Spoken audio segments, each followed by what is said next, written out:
lagi sama teman-teman dari YKPI. Hari ini dengan ngobrol santai-santai aja kita di sini ya. Kebetulan pada sore hari ini kita kedatangan teman kita yang sangat sibuk show kemana-mana. Terima kasih telah meluangkan waktunya. Ada Mbak Susan, ada Mbak Melati. Pada sore hari ini kita akan membahas tentang HIV dan penjangkauannya. Kebetulan teman kita ini adalah orang yang fokus di kegiatan-kegiatan penjangkauan tentang HIV/AIDS. Oke, sebelumnya untuk masuk ke pembicaraan, mungkin Mbak Melati sama Mbak Susan bisa menjelaskan sedikit aja tentang kesibukan Mbak Melati sama Mbak Susan menangani tentang HIV/AIDS dan penjangkauan seperti apa. Oke, dari Mbak Susan dulu. Saya sehari-hari saya sebagai peer leader di Yayasan Budi Praja, dan saya juga sebagai pendamping dari orang-orang yang sudah terinfeksi HIV. Kalau dari Mbak Melati? Terima kasih, saya mantan petugas lapangan yang memberi edukasi informasi ke teman-teman bagaimana tentang pencegahan HIV/AIDS dan juga IMS, dan juga saya adalah mendampingi teman-teman yang orang dengan HIV. Oh, seperti itu. Kira-kira dari selama pengalaman Mbak Melati sama Mbak Susan bekerja di lingkup HIV ini, seberapa dangernya sih HIV di Bali ini? Kalau menurut saya di Bali ini sudah cukup luas. Jadi untuk saat ini di Bali itu hampir mencapai 7.000 orang Denpasar. Itu estimasinya. Nah, jadi untuk seluruh Bali itu hampir 21.000 estimasi. Jadi seperti gunung es ya. Jadi mencair dari bawah gitu, tapi lama-lama akan habis juga. Nah, seperti itulah populasi HIV di Bali. Maaf ya.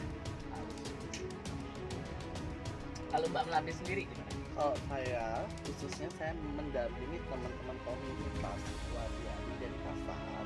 Kalau di Bar dan Pasar ini kalau menurut saya sudah ada yang orang dengan HIV, cuma mereka kebetulan mereka baik-baik, pengobatannya sangat bagus, dan juga tidak paham tentang bagaimana penularan, pencegahan juga sangat bagus. Edukasi yang mereka berikan selama ini dari yayasan yang sudah memberikan mereka pelatihan, memberikan mereka informasi tentang bagaimana caranya pencegahan, bagaimana pengobatan yang baik, itu sangat bagus. Jadi kalau menurut saya, HIV saat ini sudah di teman-teman keluarga sudah sangat menurun, tidak seperti dulu yang pertama kali ditemukannya. Kalau dulu kan istilahnya tinggi sekali temuan untuk yang positif HIV. Cuma kalau saat ini sekarang mungkin karena sudah banyaknya edukasi informasi tentang HIV dan juga cara pengobatan yang luar biasa sangat bagus, jadi pemahaman teman-teman ke pencegahan itu sangat bagus.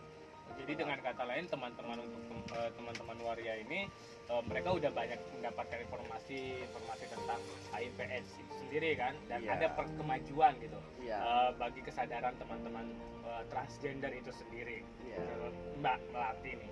Tapi dari sisi teman-teman pekerja seks nih Mbak Susan nih, kira-kira gimana sih perkembangan HIV di teman-teman pekerja seks itu sendiri?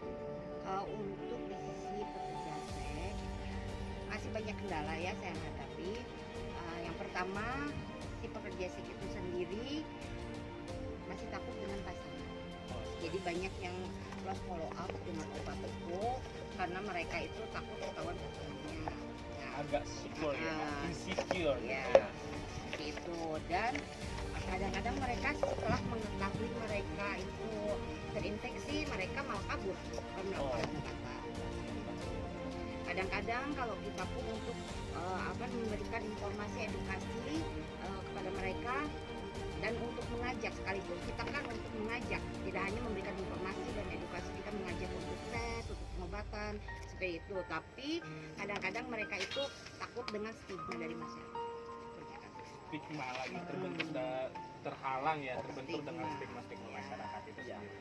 Oke, saya tambahin ya, boleh sebelum kita ini sambil ngerujak boleh Mbak? Ya, terima kasih. sebenarnya kalau stigma diskriminasi itu dibentuk dari diri kita sendiri Kak ya, dimana kadang-kalanya teman-teman yang sudah dapat pemaham tapi dia lupa ketika dia menstigma diskriminasi dirinya mereka sendiri. Stigma itu bukan dari orang lain kadang, mungkin perasaan kita, oh dia menstigma kita, dia diskriminasi kita, kadang-kadang diri kita sendirilah yang mau memulai semua itu, yang munculnya dari diri kita sendiri. Coba deh teman-teman yang sekomunitas sehati, coba berpikir dengan positif, jiwa yang positif. Teman-teman harus percaya bahwa HIV itu ada obatnya itu ada ART yang menekan virus teman-teman, jadi itu tidak terbang dalam tubuh teman-teman. Jadi percaya, kita berpikir positif, kita tidak akan didiskriminasi, apalagi di stigma orang. Jadi dengan kata lain, walaupun orang di luar sana mengerti bahwa HRV itu sebenarnya bukan obat ya, HRV itu hanya sekedar untuk mencegah, memperlambat pertumbuhan virus di dalam tubuh orang.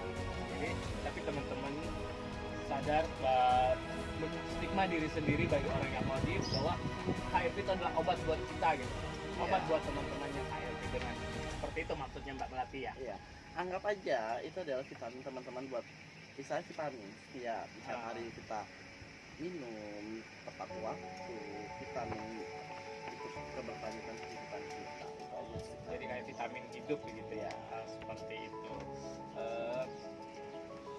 Terus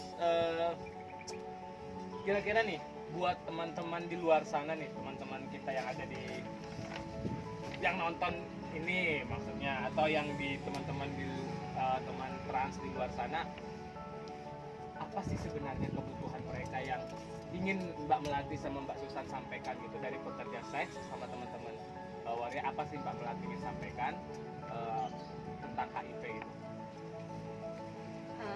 Dimulai dulu dari para pekerja seks ya, kebutuhannya salah satunya lebih ditingkatkannya lagi untuk peningkatan edukasi pada mereka. Terus tidak boleh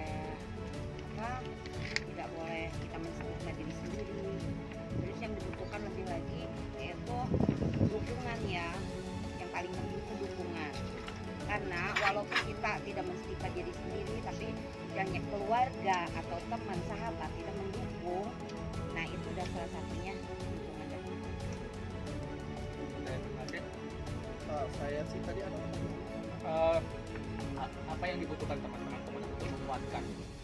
kalau dari saya sih jangan pernah kita capek mengingatkan, mengulang edukasi mereka.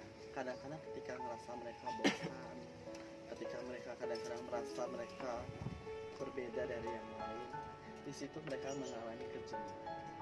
Nah dari kejenuhan itu kita harus mensupport mereka, mengingatkan pasti ada pengalaman-pengalaman buruk dari teman-teman yang mereka sekitar mereka, pengalaman mereka bahwa HIV itu adalah bukan akhir dari segalanya. Jadi HIV itu betul buat camkan buat kita bahwa kita harus belajar dari berpikir positif, pola hidup yang baik, istilahnya pola hidup yang sehat, terus tidak menstigma diskriminasi diri sendiri, dan juga kita harus belajar selalu mengupdate selalu tentang informasi. Ya, karena banyak juga sih yang aku dengar di luar sana ya, ketika teman-teman sudah mengalami, dia sudah mendapatkan bonus HIV dengan badan dia dengan HIV, bahkan dia sudah berpikir ya udahlah aku akan menyebarin aja ke sana, ke berbagai macam teman-teman, baik itu teman seks atau teman gender, ya udah sekalian sebarin aja, kenapa cuma aku aja yang dapat HIV itu, kenapa bukannya juga dapat gitu. Iya. Jadi pentingnya edukasi di sini, stop penyebaran ini dengan adanya program-program pemerintah dan program-program yayasan, dan adanya YKP juga di sini dari Yayasan Komunitas Peduli Indonesia, yaitu dari forum kita juga bertugas sangat bersemangat untuk memberikan edukasi kepada teman-teman yang ada di luar sana tentang pencegahan HIV/AIDS. dan gimana cara penanggulangannya dan gimana cara memberikan edukasinya segala macam. YKPI sangat welcome kepada teman-teman untuk datang ke kami untuk bertanya ataupun belajar tentang konsultasi kepada kami tentang HIV ataupun SOGSD seperti itu ya. Jadi hari ini terima kasih kepada Mbak Melati, terima kasih kepada Mbak Kak. Susan telah hadir meluangkan waktunya ngerujak bareng sambil ngevlog bareng di sini untuk memberikan informasi kepada teman-teman. Jangan bosan-bosan, kita ada untuk teman-teman. Yeay. Terima kasih. Sampai ketemu kembali.